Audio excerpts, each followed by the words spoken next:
Hi, folks. Welcome to another episode of Film Study. This is Ken McCusick, and it's time for this week's Friday Morning GM with co-host Vas Laricos. Vas, how you doing? Doing very well, Ken. 2 weeks from today, as we record Thursday, will be the NFL opener, the Ravens opener against the two-time defending Super Bowl champs in an AFC championship game rematch. So very much looking forward to that. Yeah, I am too. We got a preseason game with the Packers to get through.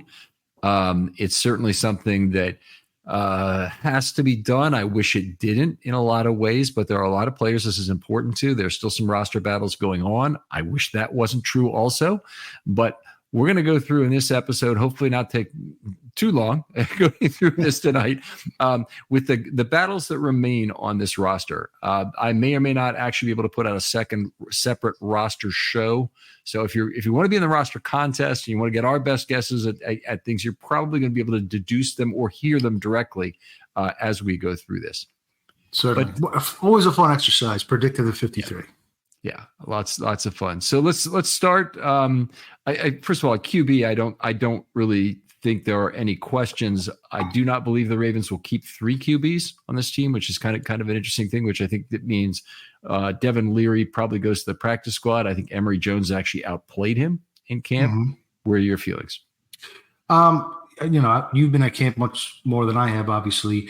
I do believe it's going to be 2. The only remaining question to me, does somebody hit the cut line or is cut from another team, perhaps Tyler Huntley, that would incentivize the Ravens to keep him over Johnson? But I do believe it's going to be 2.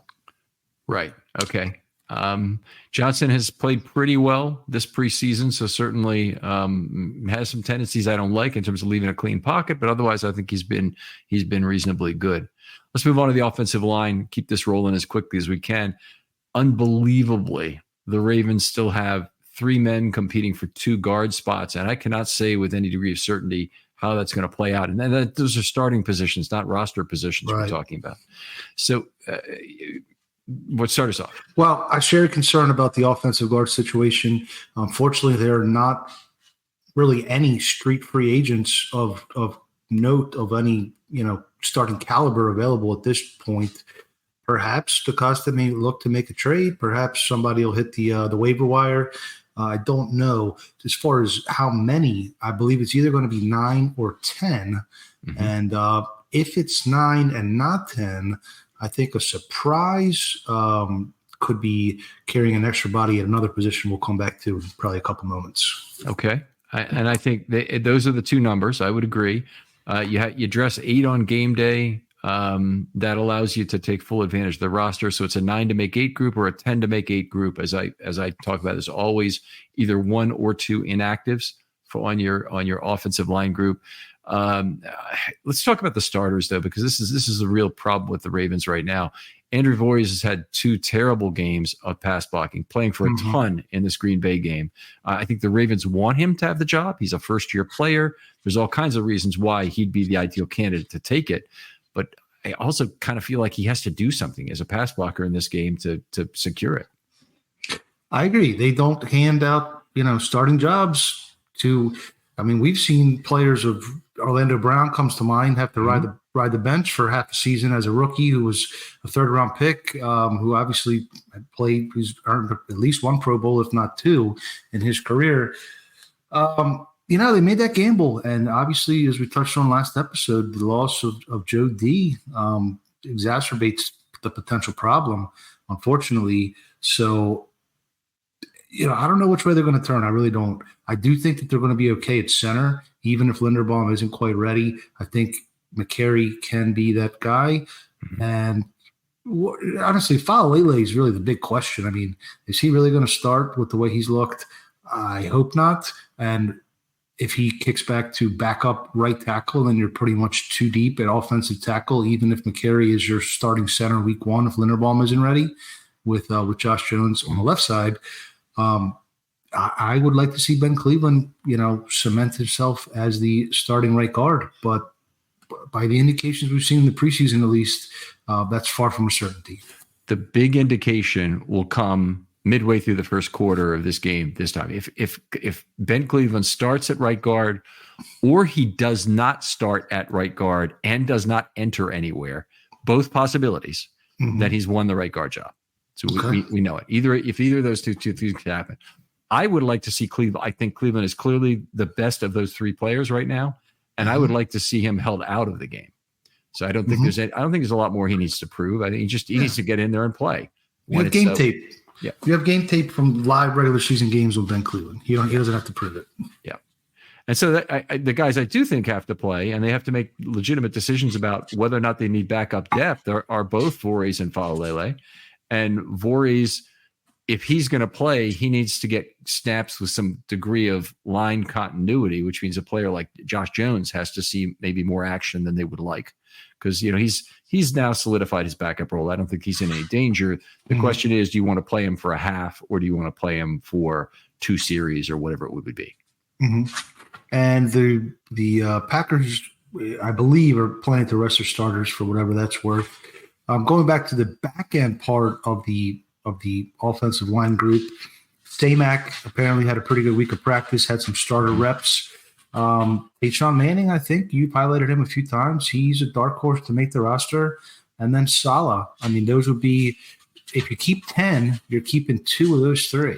That's right. More than likely. So it's 5 guys as I have it. I'll add Corey Bullock to that list. But Stamack, Bullock, Manning, Dalcourt, by the way, you didn't mention. He's a center guard guy, so he could be the guy. He could make it as a 10th.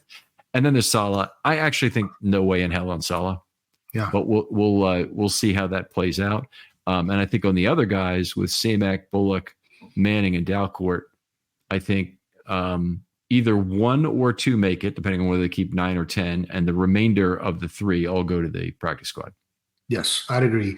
And the more we talk this through, it seems to me probably it's going to be 9. I don't think 2 of those 4 are necessarily 53-man caliber. If there is 9, they got room at some other positions. If it's only 2, if you're right about 2 quarterbacks. So let's work through this a little bit and move on to the running back group. Now, the running back group is an interesting one because the Ravens expended a 5th-round pick on Rasheen Ali, who has not really been healthy consistently this camp, had a stinger against the Eagles, right? Against the Eagles, that clearly had to be a concussion because he missed 10 days or something. Right. And anytime you hear those words, start getting worried about a concussion when you hear the word stinger. But the other thing is Ali didn't play well in the game he did play. He seemingly lacks explosion and has some significant ball security issues. They spent a 5th-round pick on him. I was a little surprised when they did it. And I have no qualms with cutting bait at this point. You don't need to IR stash him. There's going to be 25 other late-round UDFA running backs next draft cycle too. Okay, and that really is the question with Ali. You could sneak him onto the roster with IR, but it's cut or IR. Those are the options for him. If he makes the team, if he makes the 53 on Tuesday at 4 p.m., which is the deadline, it'll be because he's handshaked onto the group and then he's immediately moved. And they may even, I don't know exactly when they designate the 2 other spots as well. I assume it's at the same time. They may just designate him for one of those. But there's actually a lot of competition that we'll get to for that, because we're going to talk a little bit about who are potential midseason replacements for the Ravens, and they're very good at it. And I think it'll be difficult to get Ali in there. Chris Collier, potential practice squad, but I don't even think he has to be the guy. I think again they'll look at whoever's available on the roster. Yeah, on the waiver wire. Yeah, I think that's essentially what they did with Kelly. They brought in he was a Chargers guy. He had some buzz. I don't know. I guess about 3 years back as a sleeper player. I think it's Kelly against Wright for that final job. I don't think they're going to keep 4, especially with hopefully Keaton Mitchell returning at some point. I lean right if you had to predict. I think that's an easy choice. And the thing is, Kelly's been in the league for 5 years. I think he actually is a 5th-year player, but let me just confirm on that from my sheet here. So John Kelly is a year 4 player. They own 0 of his future. They own no element of his future. In the case of Wright, this is the first of potentially 4 years with the Ravens, so they'd be foolish to take one or the other. Kelly already has a significant and pretty unimpressive body of work with 32 carries for 96 yards career. So it's not like, he's ever really excelled somewhere. He was, honestly, I believe he's just here with the Ravens to create some tape and eat some carries in this final preseason game. Yes. And just from a motivational standpoint, a guy like Wright comes out of college, spends a year on the practice squad, then makes a 53. I mean, that's a tool that you can use to promote sign with our practice squad. You may be able to latch on next year. I think there's some value in that as well. Okay. All right. Fair enough. Well, that'd be, if he made the team, that would be more strong evidence for somebody who is around camp next year. That's an interesting point of view. I don't think it's enough to have him on the roster over Wright. I think Wright has shown enough. No, I'm saying Wright. The player I was talking about was Wright. Okay. Wright, gotcha. Wright was on the practice squad, and now after a year on the practice squad, then makes a 53. That is something that they can advertise to the other players that they're offering practice squad spots this year. Great point, and you're absolutely right. He was there the entirety of last year, so it would be a nice story. Let's move on to tight end. I don't believe there's any contest to this position. I do not think they'll carry 4. If we want to include Ricard in this group, I think it's 4 then. But I think they're set in stone if Andrews likely and Kohler with Ricard being the 4. Yes. So this is where potentially the spot saved by 9 offensive linemen could allow you to keep Ishmael. That's back of the napkin, back of the notebook math I was doing. One possibility. I thought that maybe with a player with an upside who has the potential that we think Kadir has, could take 5. I wouldn't completely rule it out. I mean, we're under the number anyway, right? Even if you take only 2 quarterbacks with 10 offensive linemen, that's 12. 3 running backs is 15. 4 tight ends, including Ricard, is 19, and 6 wide receivers would be 25. Okay, so that does do it. Okay, so, but if you subtract an offensive lineman and you're 25 on offense, 25 on defense, then you could take Ishmael. They usually do 25-25. There have been some years where they'll go 26 defense, 24 offense to get an extra special temer on there. Unusual, but it is possible. A couple times. I'm not. What Kadir has done in camp has been pretty impressive in terms of blocking in particular. I think he's a good frame for a tight end. Reminds me of Darren Waller in some ways. I would like to see him stay with the Ravens organization. I think the practice squad is going to be the place.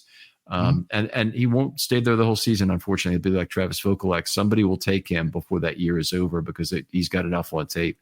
If the Ravens really wanted to screw with it, they wouldn't. They'd just hold him out of the game against the Packers too, because he's gotten 3 receptions for 8 yards. Unless you're really reading the reports of the practices in Baltimore, and not all 32 teams are going to be doing that kind of thing, then you don't know who Kadir Ishmael is. You don't know that he's, beating up outside linebackers and doing things like that. Just sure. Yeah.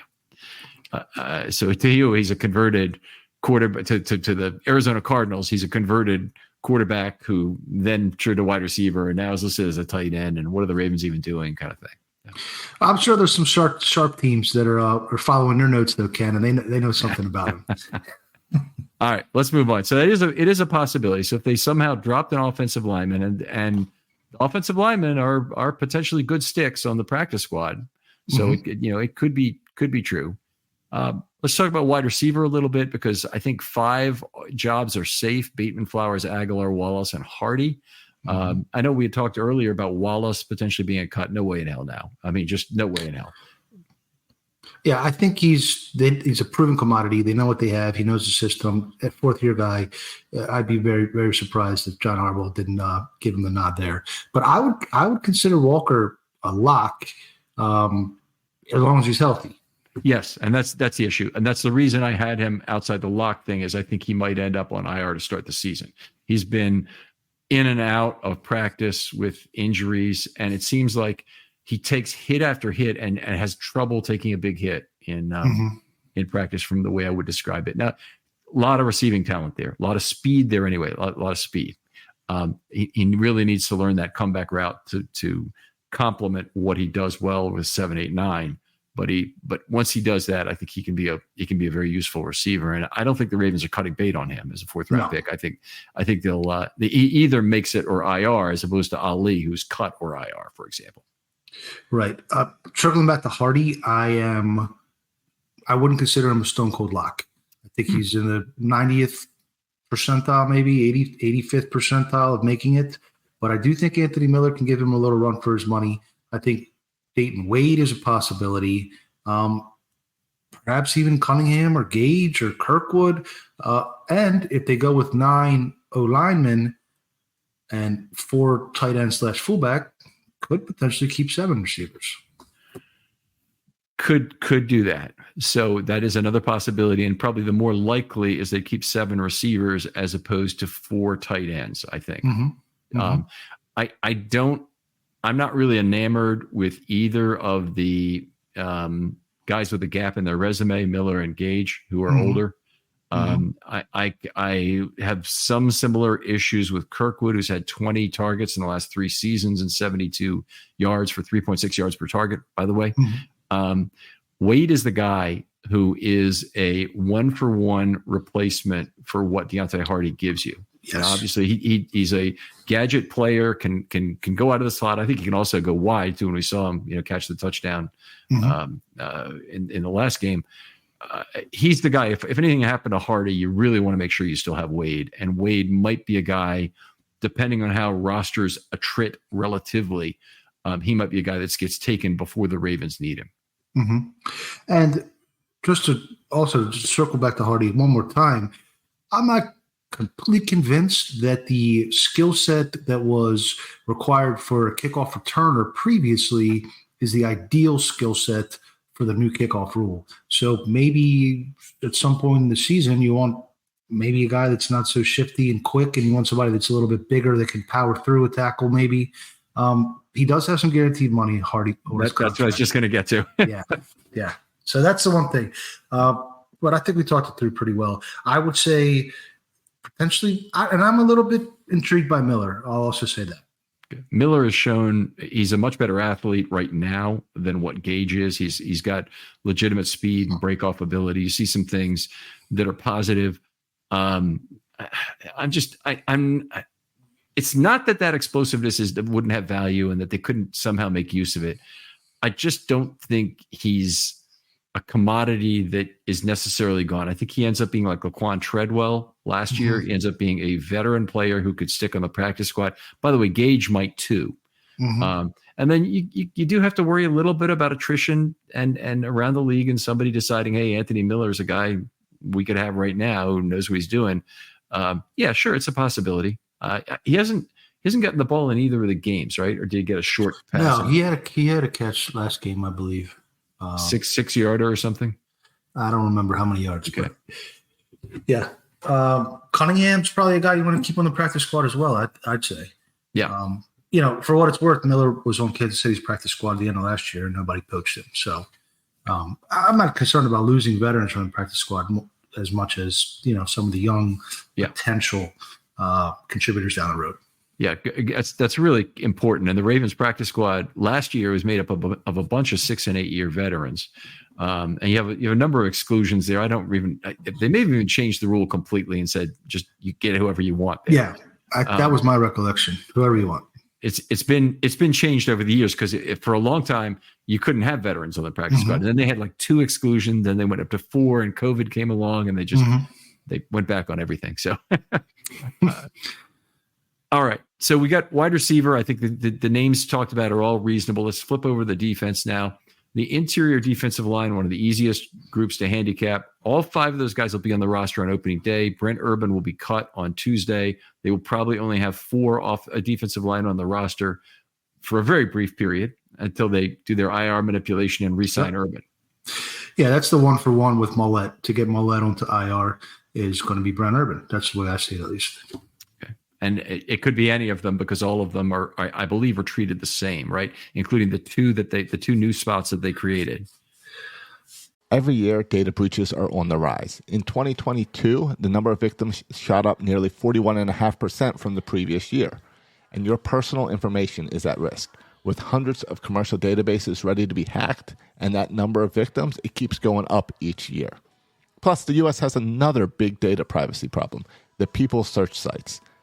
You guys have all seen these. These are websites that create detailed personal profiles on millions of Americans and then publish them online for anyone to see. Your address, your phone number, even family details are just a click away. But there's a way to protect yourself. Meet Incogni. Incogni reaches out to data brokers on your behalf, requests the removal of your personal data, and handles any objections they may have. This means less stress for you and more peace of mind. With Incogni, you can safeguard your information from cyber criminals who steal social security numbers and other sensitive personal data to commit identity theft. Imagine the relief of knowing that your personal data is no longer easy prey for hackers. Incogni also protects you from data brokers selling your information to companies to target vulnerable and disadvantaged groups, exposing you to even more discrimination. These lists with titles like Tough Start, Young Single Parents, Rural, and Barely Making It can harm you both online and offline. Don't let your personal data fall into the wrong hands. Take control with Incogni today. Visit incogni.com/filmstudy and safeguard your privacy now. It's time to reclaim your digital security. That's Incogni/filmstudy. INCOGNI.com/filmstudy. Incogni, your shield in a digital world. I think you don't have to handshake deal anybody to put the first two. No, I'm in agreement. So I'm just saying, Right. It's like a big pile of cash, and somebody's saying, "Well, I'm spending that on this ring or something." It's a big pile of cash. Don't tell me you're spending those particular dollars on it, right? Yeah. Okay. Yep. Okay. Outside linebacker, they have actually a fair amount of depth here, and still some issues in trying to figure out who they have. Owe, Van Noy, Ajabo, Isaac, Robinson, Harrison probably all make this team. But one of the nice things about Harrison is he can be the backup at inside linebacker, and he's been playing there some both during the games and in practice. And it appears that they're trying to get both positions out of it. Yeah, I thought he looked pretty good at Mike in the last preseason game. But it was his natural position coming out of Ohio State, so he should. Isaac, I guess, is questionable because apparently he tweaked something again, so he could be on the IR to start the season. It wouldn't surprise me. It is nice. It was so nice to have that versatility from Harrison, where he can do. I mean, he can play, I guess, all four linebacker positions. He definitely plays Sam. I don't know if I'd want him at the rush end, but that's true. He dropped the coverage a lot, and he's played the weak side before too in terms of things. But he's a 2-down Mike linebacker, and the Ravens would have to adapt their defense, play dime, move Simpson over on third down or obvious passing downs to play that. But they're very well positioned to do so, and that's I think it makes him very valuable, and all the things he does for this team. Boy, Malik Harrison is someone we really, really can't afford to lose this year. Agreed. It's probably special teams captain as well. So all together, I would say 9 linebackers between outside linebackers and inside linebackers, which would make. And you can consider if Isaac is ready to go, you can consider Harrison an inside linebacker. Then that would leave the competition between Board and Ross, who I believe, at least last I heard, are still both injured. Yeah, Board I believe has guaranteed money, so I think he's going to be in, and his injury was a concussion, so he's going to be back. It's not a more scary knee injury thing. I mean, concussions are scary, but a knee injury is a potentially much longer term thing. To me, I think Ross is probably, again, on the outside looking in. I think he'd last on the practice squad. I think they're okay with having him there. And I think, frankly, they're okay with losing him if that's what happened. If something were to happen to Roquan, Ross could be a guy who could help them. If they want to stay with a committed nickel, they could do it with him on third down and Simpson. I don't know exactly how they do it. The one thing I'll say is I don't think, as much as he plays Sam well, I don't want to see Harrison on the field at Mike on third down. I really do not want to see that. I completely agree with that. Ross probably could stick on the P squad. They can bring him up when they need an extra body for special teams, as they did last year several times.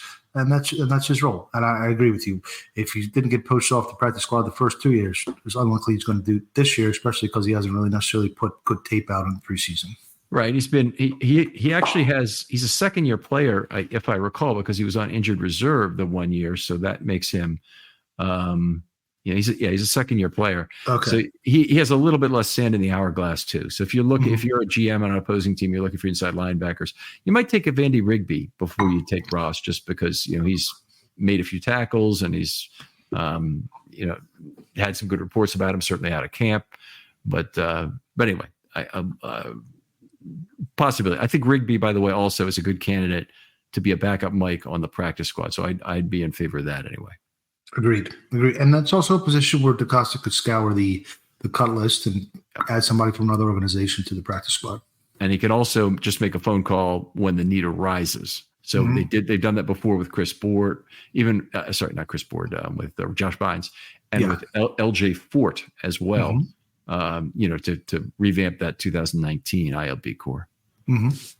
All right, Joe Evans. I don't know if you saw a little video of him shooting baskets today, but it was kind of cool. I didn't catch that one. All right, it's out there, and he starts with Joe Evans. I owe $1,000, or 1,000, and I thought that some people might interpret that as I'm betting 1,000 on making all these shots or whatever it is. Anybody got me on that, or I'm fading? I'll take 1,000 of that, kind of thing. It's not that. It's 1,000 was his signing bonus. $1,000 was his signing bonus. So, and then he made 4 straight shots, and the entire auditorium goes nuts, including more than anybody, Tyler Linderbaum, who also went to Iowa. So right. The Iowa connection. Yep. And another Iowa guy, the same Iowa guy, Evans, probably based on all the playing time he has played and probably will play this next time, might be the top of the practice squad outside linebacker for this team, because they don't really have another guy, not obviously. And I think they really like him, and they like his work ethic. There's a lot to work on there, by the way. He's got some shortcomings that have been tough to watch in these first couple games, but he'll get a chance to put a lot of tape out there for the rest of the league against Green Bay, because nobody else is available to play. Right. Yeah. Well, I guess you'll see a little bit of Tavius, but organizational depth. That's what he is, and the Ravens, they need it. They probably have some of the best in the league. All right, let's move on to cornerback. The outside big three are fairly set with Humphrey, Stevens, and Wiggins. Tampa is around for pick, but he's been so in and out and barely in practice at all. He might actually be a guy who starts the season on IR, so we'll have to come back to him in a little bit. And then you've got 4 other guys who are competing for perhaps 2 spots at corner. I don't know how many corners you have on the group. You have 7 or 6? I had 6, but that's with Mollett on, not counting Mollett, 6. Okay. And I think it could be 7, not counting Mollett potentially. Okay. But I might be counting Ardarius. So you may have Ardarius at safety. I'm actually counting Ardarius at corner with 6. Okay. All right. So this will be an interesting thing. So JAD, Cooper, Holman, Mullen. Cooper is the only one who's thoroughly not frustrating in terms of how he's played. He's played tremendously well. If they put him on the practice squad, there's certainly a chance that he'll be taken. I think there's a very high probability he'd be taken by December. I don't think he holds up to do what the Ravens need him to do. Mullen, I can honestly take him or leave him, but he is an outside corner, and I don't think he's any worse than JAD at this point. I think he's a similar caliber. JAD, a lot of frustrations in terms of me watching him. Everybody else loves the fact he's fast and can run with a receiver and not make contact. Well, that's how you're supposed to play practice in football, is not making a lot of contact like that with the receiver, just staying in phase with him, looking good. The problem is he can't ever find the football in the air. Right. I agree. Well, in an ideal world for me, you would flip either JAD or Mullen to another team for a pick, and the other guy makes the team. I do not have Pepe making the team, and I prefer Cooper to Pepe for sure. Okay, but you prefer Cooper to Pepe, but you don't have Cooper making it either, correct? I actually do. I have. I didn't necessarily specify, to be honest. That's okay. Okay. So the outside corner depth is complex enough because Holman has played a lot of snaps, and they may like him more than I'm saying. Of course, you play a lot of snaps in preseason. That's usually a bad thing. Special teams. They like his special teams. He had 2 blocks coming off the edge on the field goal block drill. And I almost never see him do this, but they had the pit out. And they had, for the first time that I've ever seen it, they had Tucker kicking soccer balls. Oh, wow. So yeah, so it's a round ball, and I understand the reason for that. They want to reduce the chance of injury risk for the guy who's trying to block that kick, and they were taking an extra tick. I don't know whether that means a 1/10 of a second or what, to basically get the ball up and out of there. And Tucker was also having a lot of trouble keeping the ball straight with a soccer ball. It's actually funny to watch. The ball's, he's bending it like Tucker. Right. But Holman had 2 blocks in that segment, and then I realized pretty much everybody, about maybe 2/3 of them were blocked overall, but he had 2. Yeah. So yeah, I think maybe Tampa does end up on IR, and you can have Cooper and Mullen to flesh out the bottom of the depth chart there. Okay, and you have JAD going in that case, right? Either if they. JAD or gotcha. Either JAD / Mullen. They're almost in it. I mean, they're pretty similar players, to be honest. Okay. And JAD, they have 2 years of guarantees with, and Mullen, they have only this year. So it might not be, they might, all things being equal, go to JAD over Mullen, I would think, but we'll see how that rolls out. At safety, let's move on there, because this is an interesting one. It's got a lot of competitors for not a lot of spots.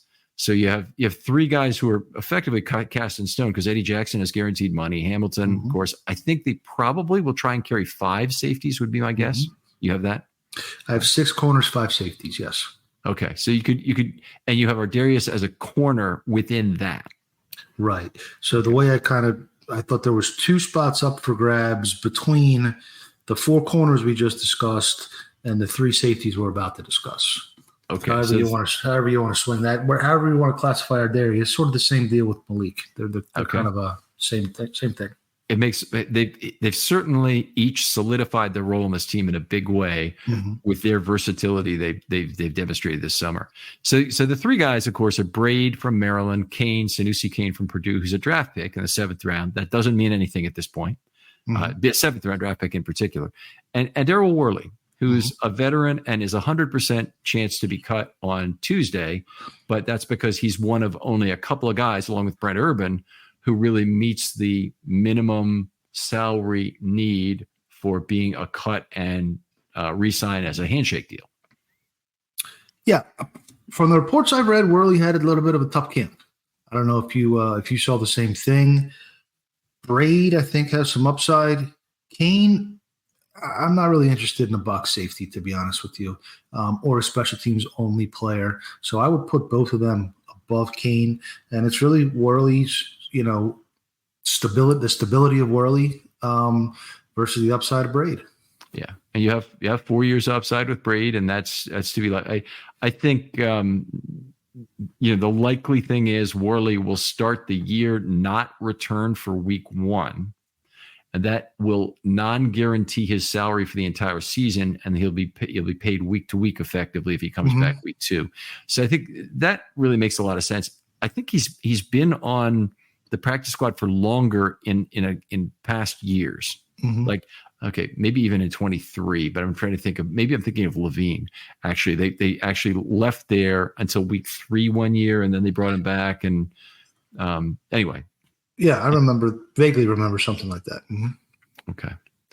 All right. So anyway, I think we've hit on those. Now let's talk about the midseason replacements, because this is one thing the Ravens really excel at is having 4 guys on IR that can come back at midseason. They got 1 free one this year. Okay, they got 1 free one that's not even an IR, and that's a PUP in Keaton Mitchell.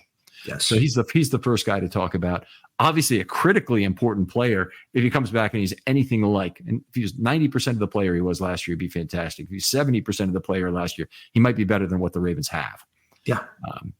That'd be electric if he can come back in midseason after the everybody else has been banging bodies, and then You have those fresh legs and then the speed returns and the agility returns. He could really be a weapon down the stretch and into the playoffs. Who knows how the Ravens season would have played out if he didn't get injured last year. Right. Definitely a critical player. So anyway, the five guys I have as the most likely to be sitting on 4 IR spots are Mollett, who's guaranteed to be there, Tez Walker, who I think it's probably more likely than not that he ends up there as of now. Okay. But they could decide not to if it's Rasheen Ali. They really decide they want to keep him. I think he's cut or IR. Those are the two choices. Mm-hmm. Then I think he could be on IR. Mm-hmm.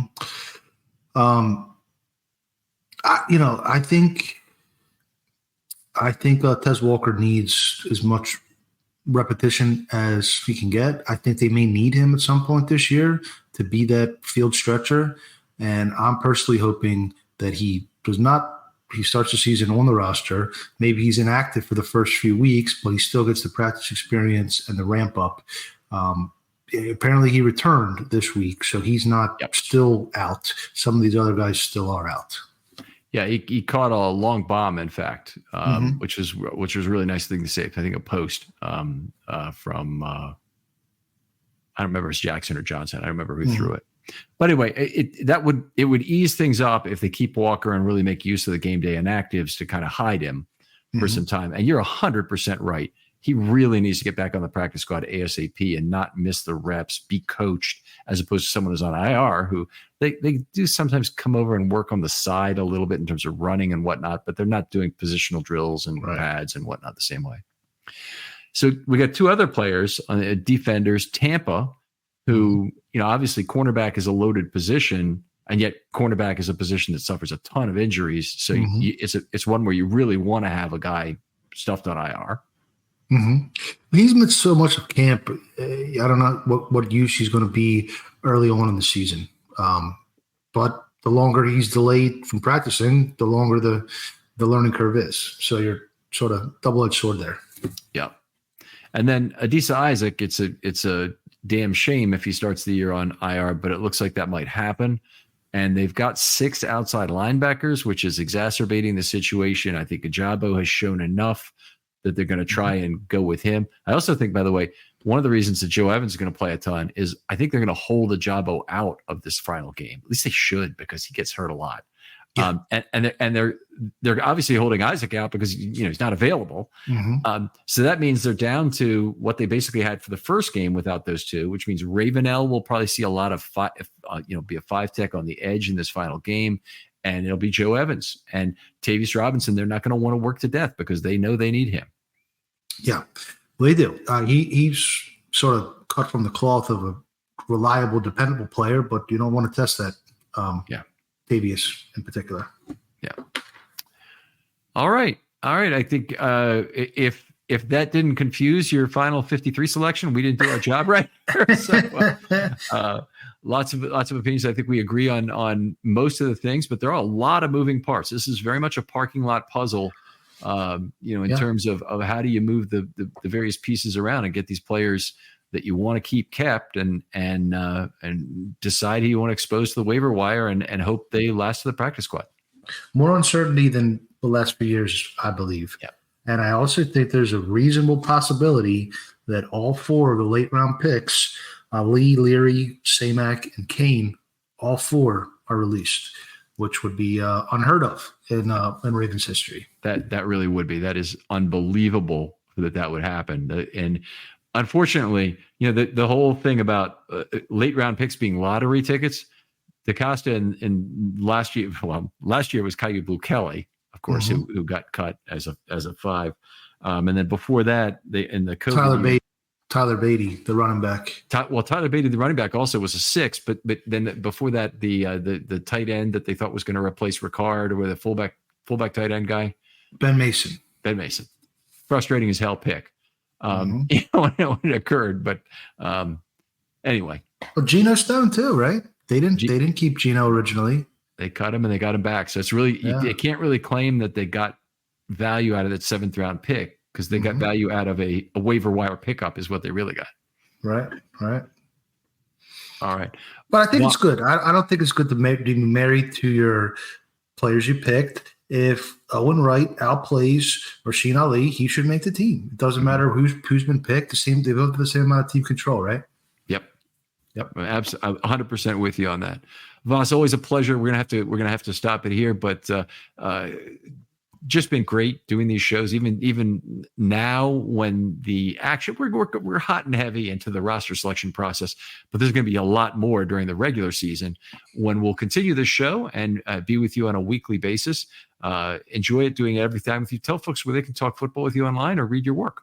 I enjoy it as well, Ken. I write a daily Ravens news article for BaltimoreBeatdown.com, and I am on Twitter at Vasilis Beatdown, Vasilis Beatdown. Always enjoy a good Twitter debate.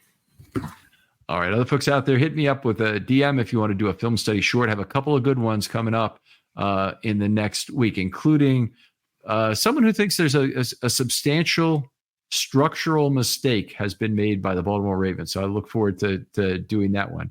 For Voss Laricos, this is Ken McKusick saying goodbye. We'll talk to you next week on Friday Morning GM.